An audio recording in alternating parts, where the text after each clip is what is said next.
Madame, Monsieur, bonjour et bienvenue sur Juste un débat, votre émission politique. Aujourd'hui, nous recevons Monsieur Michel Mangamé-Solo, ministre de la décentralisation, de la cohésion et du développement des territoires. Monsieur le ministre, bonjour. Bonjour. Alors, le 12 septembre dernier, le président de la République, chef de l'État, a pris une importante décision, notamment celle de doter les capitales provinciales d'un montant de 2 milliards de francs CFA en vue de l'accélération des politiques de développement sur place.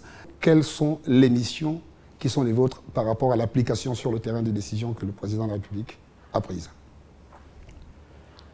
Bien, merci beaucoup.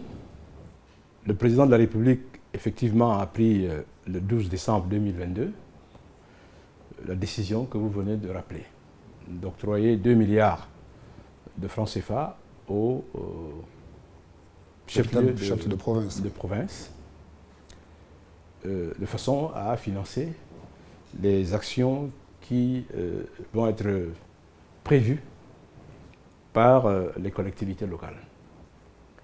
Et le président de la République a précisé que ces 2 milliards seront gérés par les gouverneurs de province. C'est donc, pour ce qui nous concerne, une orientation précise dans le cadre de l'utilisation de cette enveloppe. Nous ne pouvons que nous y soumettre.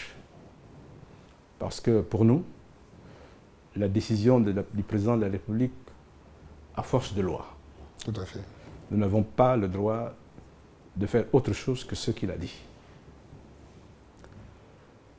Donc, par rapport à la question que vous nous posez, quel est l'apport du ministère dont j'ai la charge dans l'utilisation de cette cagnotte?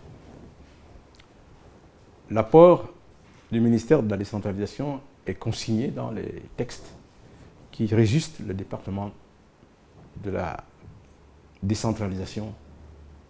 Et c'est sur la base de ce texte que nous travaillons. Il ne peut, comme vous le devinez, en être autrement, parce que nous sommes dans un pays de loi, et le ministère est une personne morale. Tout à fait. Et comme toute personne, elle doit avoir un statut, un cadre juridique, pour qu'il ait une existence juridique.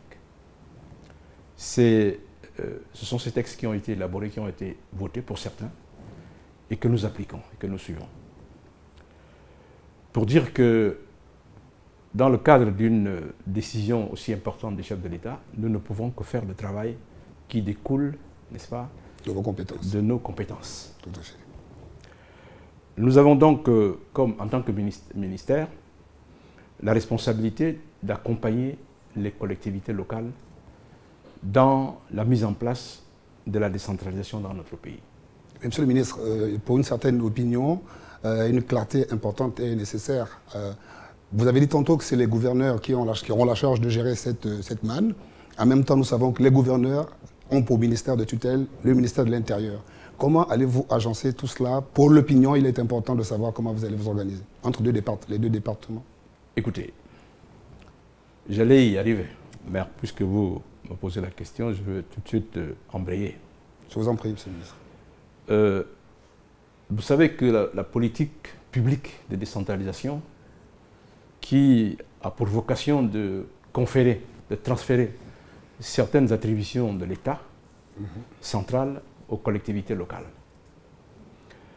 Cela ne veut pas dire que ces attributions appartiennent aux collectivités locales.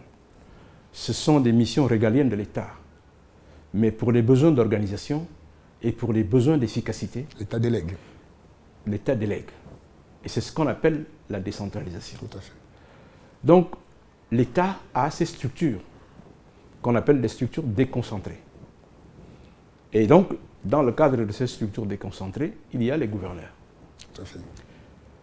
Mais il n'y a donc pas d'incompatibilité entre le fait que les gouverneurs aient comme ministère de tutelle le ministère de l'Intérieur et ce que nous, en tant que ministère de la décentralisation, nous faisons. D'abord, nous sommes ministère. Tout à fait. Le gouverneur, dans les provinces, nous représente autant qu'il représente le ministère de l'Intérieur et tous les départements ministériels de la République. C'est ça son rôle. Donc, il n'y a pas d'incompatibilité à ce niveau.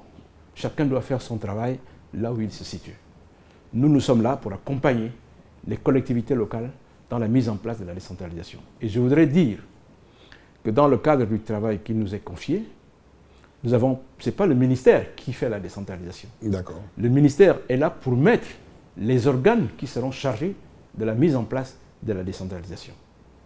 Et parmi les organes, n'est-ce pas, qui doivent être mis en place, il y a les commissions provinciales de la décentralisation qui sont présidées par les gouverneurs.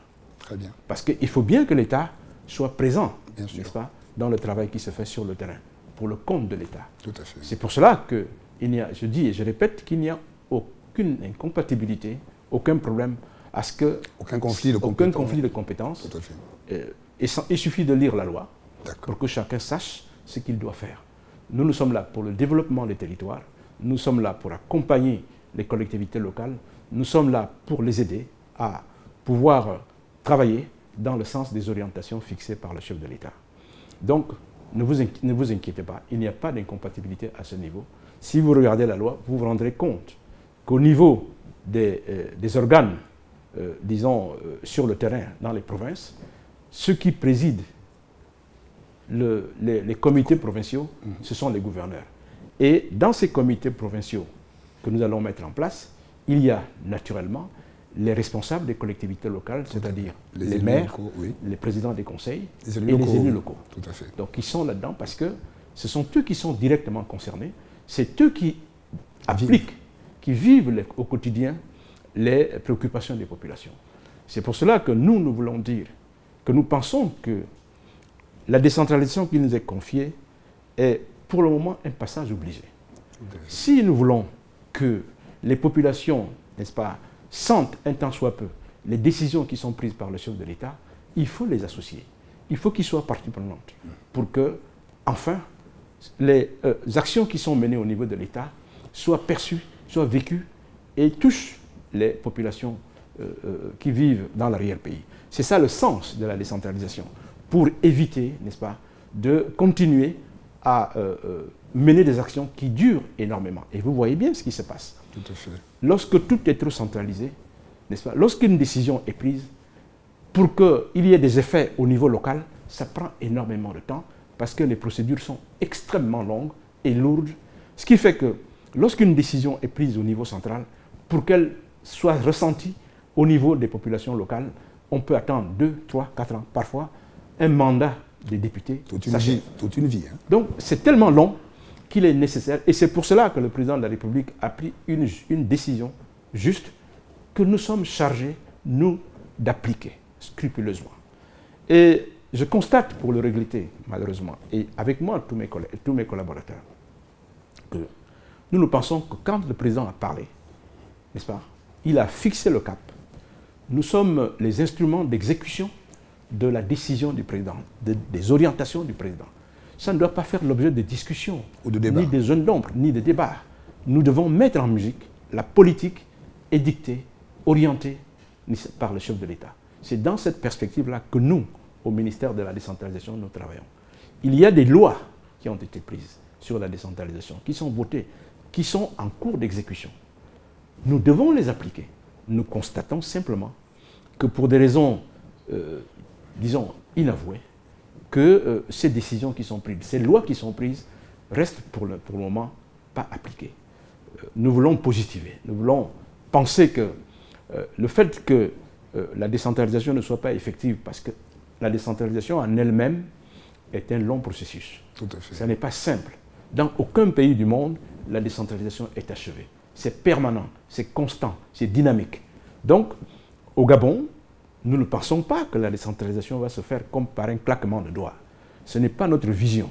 C'est un processus que nous engageons, qui est lent, qui est difficile, mais il faut y croire. Et qui est nécessaire. Qui est nécessaire parce que dès lors que nous sommes convaincus de la nécessité de la décentralisation, il faut qu'on y aille.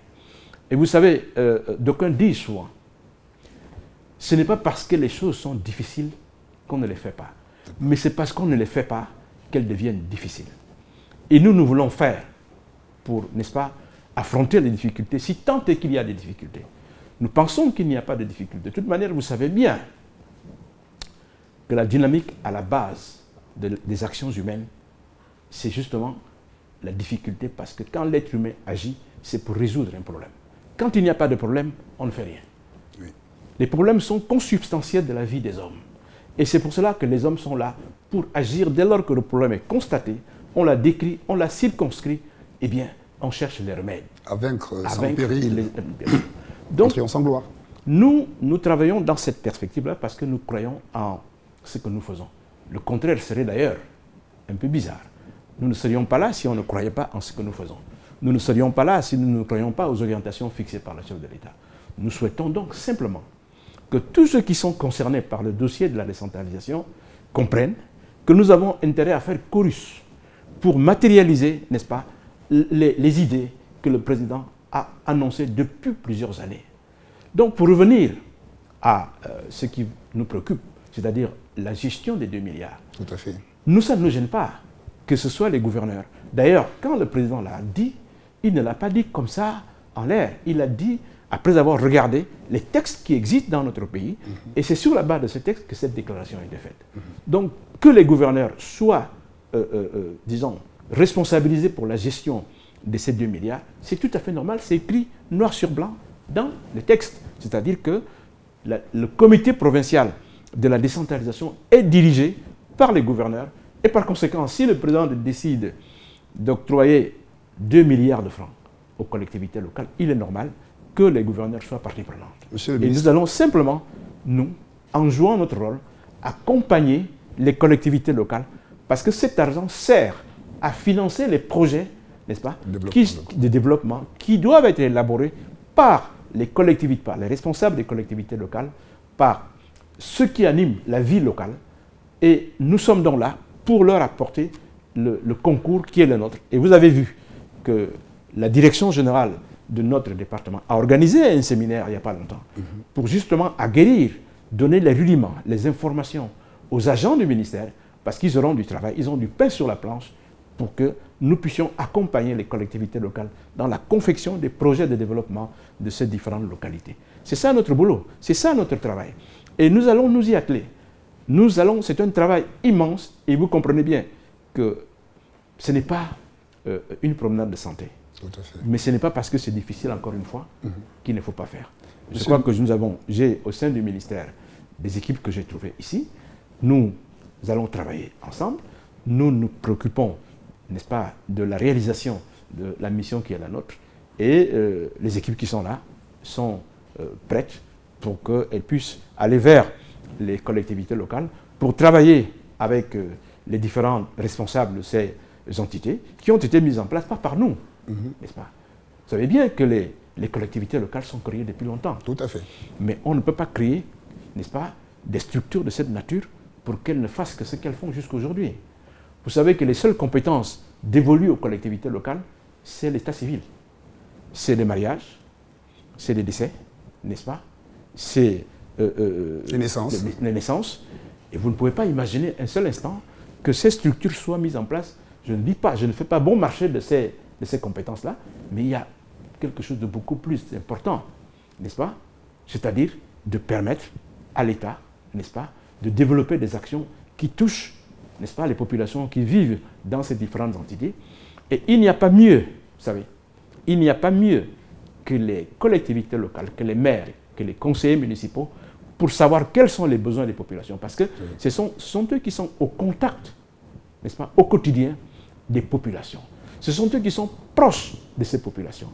Et vous savez que nos populations se plaignent, à juste titre, de ce qu'elles ont l'impression que toutes les décisions qui sont prises, bien, elles sont prises sans qu'ils ne soient consultés, sans qu'ils ne soient intéressés. Et parfois, ils ont l'impression qu'on prend des décisions qui ne les concernent pas. Et la meilleure façon de régler ce problème, c'est justement de mettre à contribution les collectivités locales pour que ces collectivités locales qui vivent au quotidien avec les populations de notre pays, il n'y a pas mieux que pour les mettre à contribution afin que les décisions que nous allons prendre, les actions qui vont être menées, qui émanent d'eux-mêmes, parce que les projets à financer ne viennent pas de l'État central. Ça doit venir de des collectivités locales, des populations avec lesquelles ils travaillent, parce que ce sont ces populations qui ont voté, lesquels conseillers municipaux et départementaux, qui ont désigné en leur sein les bureaux des conseils. Donc, il faut que ces bureaux des conseils soient utiles au pays. Tout à fait. Je voudrais dire que vous savez bien, et Dieu merci, qu'il n'y a pas un seul mois où un maire n'est pas payé au Gabon. Il n'y a pas un seul mois où un président de conseil n'est pas payé au Gabon. Depuis que ces collectivités existent, ils sont payés tous les mois. Bien, c'est très bien, mais comme ils sont payés tous les mois, il faut qu'ils rendent les services, il faut qu'ils fassent le travail pour lequel ils ont été élus. Les populations attendent donc, n'est-ce pas, le retour j'allais dire, d'investissement, comme parleraient les économistes. Ils attendent le retour. Et ce retour doit se faire par le travail fait par les collectivités locales, bien sûr avec un accompagnement de l'État. C'est pour cela que l'État est partout pour accompagner, pour veiller à ce que les décisions qui sont prises soient effectives sur le terrain et que les populations sentent, n'est-ce pas, le poids des actions qui sont menées pour eux par les collectivités locales afin que ça puisse se faire. Voyez-vous, je voudrais conclure si vous permettez. Je vous en prie, Monsieur le ministre. Vous comprenez, vous voyez ce qui se passe aujourd'hui. On a l'impression qu'on ne fait rien, mais ce n'est pas vrai. On fait beaucoup de choses dans notre pays. On dépense beaucoup d'argent dans notre pays. Mais les procédures sont tellement longues que ça prend du temps pour qu'il y ait l'effet. Qu'est-ce qu'il faut faire? Il faut raccourcir les délais, n'est-ce pas? Il faut diminuer le nombre d'intervenants. Et c'est ça la décentralisation. Raccourcir les délais, diminuer le nombre d'intervenants pour rendre efficace l'action publique. Alléger les procédures. Et alléger les procédures. C'est ça l'objectif qui est poursuivi. Ça ne veut pas dire qu'on enlève les compétences à qui que ce soit. Tout à fait. Non, c'est une question de subsidiarité. C'est une question de complémentarité pour rendre efficace l'action publique que l'État mène. C'est de cela dont il est question. Et c'est le travail qu'on nous a confié. Et c'est le travail que nous voulons faire dans ce pays. Et nous souhaitons que ça soit compris par toutes les parties afin que nous fassions chorus pour qu'on avance ensemble dans l'intérêt des populations de notre pays et dans l'intérêt de notre pays. Monsieur le ministre, vous avez insisté sur la parole présidentielle. Le président de la République a pris une décision. Il appartient au gouvernement, à travers ses organes techniques, dont le ministère de la décentralisation, de la mettre en pratique.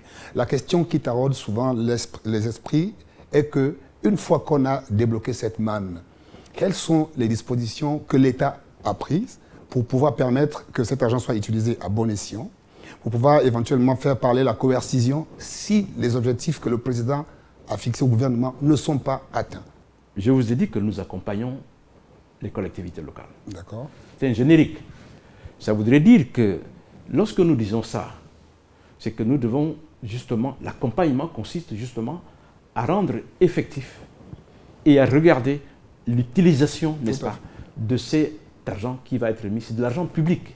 On ne peut pas décider de mettre de l'argent public dans les mains des citoyens sans mettre les garde-fous. Tout à fait. Et justement, ces garde-fous, nous devons les proposer aux autorités de ce pays, donc en l'occurrence notre chef suprême, pour lui dire que la décision est prise, il faut encadrer l'utilisation de ces sommes-là. C'est entre autres choses ce que nous allons proposer et ce que nous avons commencé à proposer. C'est ça, entre autres, l'accompagnement du ministère. Parce que, vous savez, le problème chez nous, c'est que si on laisse ça comme ça, n'est-ce pas, ça va dans tous les sens. Je vous ai dit d'entrée de jeu que nous sommes dans un pays de droit.